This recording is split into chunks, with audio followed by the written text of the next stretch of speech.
कैसी मर्यादाएं थीं पुराने समय में, जब मोबाइल भी नहीं थे। हमने घरों में देखा है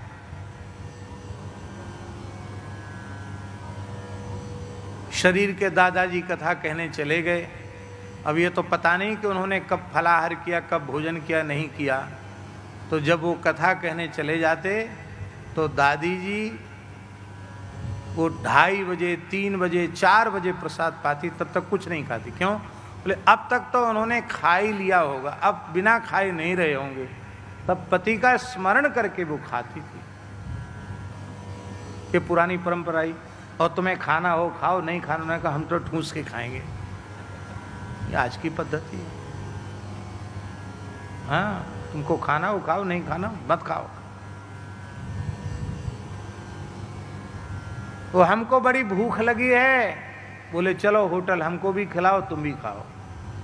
ये होटल पे खाने खिलाने वाली देवियां घर में संस्कार युक्त संतान कहां उत्पन्न करेंगी? राक्षस ही पैदा होंगे घर में।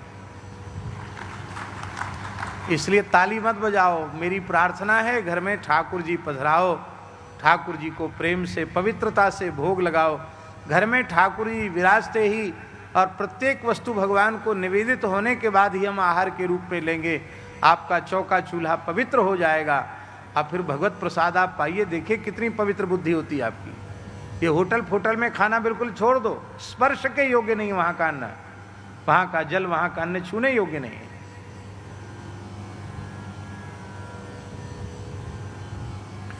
अब तो ये पता लगाना मुश्किल हो गया कि ये देवी विवाहित है कि अविवाहित है। दुर्भाग्य से किसी देवी का सुहाग उजड़ जाता था तो पैर में बिछुड़ी नहीं, पैर में उंगलियों में बिछुड़ी नहीं, पैर में पायल नहीं, सिर में मांग में सिंदूर नहीं, हाथ में चूड़ी नहीं, नाक में नथ नहीं, कान में कुंडल नहीं, गले में मंगलसूत्र नहीं। और ऐसा होता है तो उनके वो उतार दिए जाते जब पति का शरीर स्मशान की ओर जाता है। तो कितने दुर्भाग्य का समय सनातन धर्म में आ गया कि बहु बेटियां विवाहित होकर पति के रहते हुए सौभाग्य चिन्ह ही धारण नहीं करती। जो माताएं सौभाग्य चिन्ह धारण नहीं करती हैं उनके पति का, उनके पुत्र का अमंगल होता है, उनका स्वयं का मंगल होता है, उनकी श्री का, उनकी आयु का, उनकी बुद्धि का नाश होता है। लेकिन किसको समझाएं, कौन समझाए? कुएं में भांग पड़ी है। हमको कहने की इच्छा नहीं होती है। ईमानदारी की बात यह है, संत भगवान सामने न बैठे हों तो मुझे बोलने की इच्छा नहीं होती है। क्या सुनाऊं, किसको सुनाऊं, क्या कहूं? कभी ठाकुर जी ऐसी कृपा करें कि अखंड ब्रजवास हो जाए, आना जाना सब छूट जाए, कहीं जाने आने की इच्छा नहीं होती।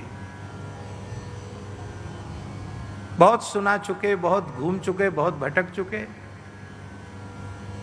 बड़ी दुख, बहुत पीड़ा होती है। धाक के 3 पात हैं व्यास जी, चाहे जितना गला फाड़ो, चिल्लाओ, भागवत गीता रामायण सुनाओ, दुनिया अपने ढर्रे पर चल रही है। लोगों के घरों में संस्कार अच्छे नहीं है, किसी के घर में पानी पीने का धर्म नहीं है। पहले मारवाड़ियों के चौका चूल्हे पवित्र माने जाते थे क्योंकि उनके घर में चौका में महाराज होता था। महाराज माने कुलीन पवित्र ब्राह्मण। अब महाराज का अर्थ हो गया रसोईया, वो किसी भी जाति का हो वो हो गया। एक अग्रवाल वैश्य के घर में हम गए, शहर का नाम और व्यक्ति का नाम जानते हुए भी नहीं ले रहे हैं। बड़ा आग्रह था कि सब गोव्रती व्यवस्था है, आप प्रसाद पाएं। कहीं से आए थे बाहर से, तो लिफ्ट में जैसे ही चढ़े तो जो महाराज थे बनाने वाले, तो वो भी कुछ सामान लिए थे, वो भी लिफ्ट में साथ ही थे। तो हमने उनको पूछ लिया, आप महाराज हैं? बोले हाँ, रसोई हम ही बनाते हैं, महाराज हैं। आपका शुभ नाम क्या है? उन्होंने नाम बताया। हमने नाम के आगे पीछे कुछ नहीं बताया। तो हमने कही कुछ टाइटल तो लगाते होंगे आप।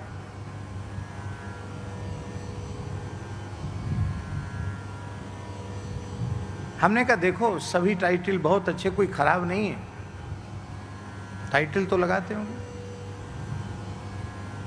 तो उन्होंने अपना नाम के पीछे कुछ ऐसा टाइटल, अब क्या करें आजकल जमाना ऐसा, कुछ बोल दें तो ये मीडिया वाले पीछे लग जाएंगे। ऐसा टाइटल बता दिया कि हमें खूब कड़ाके की भूख लगी थी, ऐसी भूख विदा हुई, एकदम भूख विदा हो गई। बहुत अच्छी, बहुत बहुत बढ़िया, बहुत अच्छा। महाराज जी तैयार है, मैंने कहा सब तैयार है, लेकिन आज हमारा मन है कुछ ऐसे ही साबुत फल ले आओ। फल ला करके उनको जल से धो के, गंगा जल ही व्यवहार करते हैं, धो करके ठाकुर जी को भोग लगा के फल खाए। फल खा करके हम लोग आए।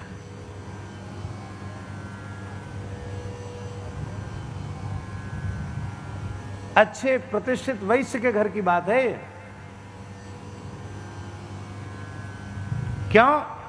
क्योंकि इतना धन बढ़ गया है कि माताओं ने चौका चूल्हे में प्रवेश करना बंद कर दिया। उनको नौकर चाहिए। नौकर के हाथ का खाओगे तो तुम्हारा दिमाग भी नौकर जैसा ही रहेगा। भले ही तुम बड़े बड़ी अमीर सेठ बनते हो, पर नौकर ही रहोगे। अपने हाथ से बनाओ खाओ।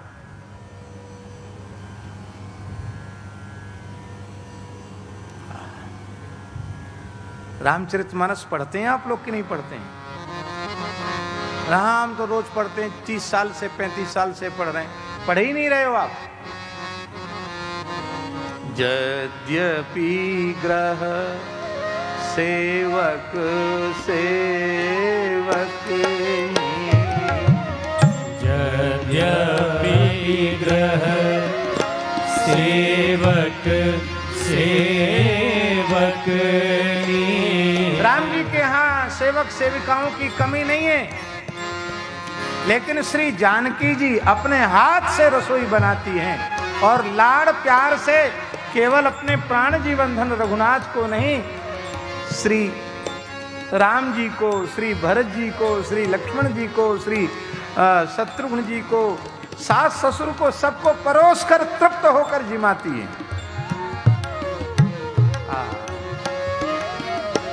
उनसे बड़ा अमीर कौन होगा? लेकिन तुम्हारे ऊपर अमीरी का भूत इतना चढ़ गया कि तुमने घर में चौका चूल्हे में सबको घुसाना शुरू कर दिया। ठाकुर जी तो पधराए हैं घर में, पर उनको भी नौकर के हाथ का बना हुआ भोग लगाते हो, ये ठीक नहीं है। हमारी नौकर के प्रति कोई घृणा या द्वेष की बुद्धि नहीं है। आपको भगवान ने संपन्न बनाया है तो आप तमाम लोगों का पालन पोषण करो, अच्छी बात है। नौकरों के प्रति भी इतना प्रेम पूर्ण व्यवहार करो, पुत्र और पुत्री के जैसा व्यवहार करो। परमात्मा की परिपूर्ण सत्ता उनके भीतर भी विद्यमान है। इसलिए हम वर्णन कर रहे थे बिघसासी। बिघसासी का मतलब है घर के नौकर चाकर भी भोजन कर लें तब भोजन करो। पर ठाकुर जी की पूजा नौकर से मत कराओ, ठाकुर जी की सेवा स्वयं करो। घर में कोई संत आवे तो नौकर से सेवा मत कराओ, खुद करो। रसोई अपने हाथ से पवित्रता से बनाओ। और घर में पक्का कानून लागू कर दो कि बिना भोग लगे किसी को कुछ मिलने वाला नहीं है। रूसो तो 2 रोटी और खा लेना, रूस जाओ तो 2 रोटी और खा लेना। यहां तो भगवान को भोग लगेगा, उसके बाद ही कुछ मिलेगा। ये निश्चय करो। सत्संग से परिवर्तन अपने जीवन में दिखना चाहिए, अनुभव में आना चाहिए। फिर लोग कहते हैं इतने दिन से माला, फिर हमको तो अनुभव ही नहीं। अनुभव कहां से हो भले आदमी?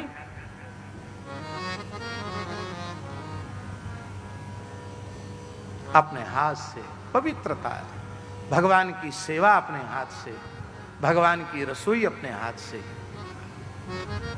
और शरीर से कुछ श्रम होता रहेगा तो शरीर स्वस्थ रहेगा।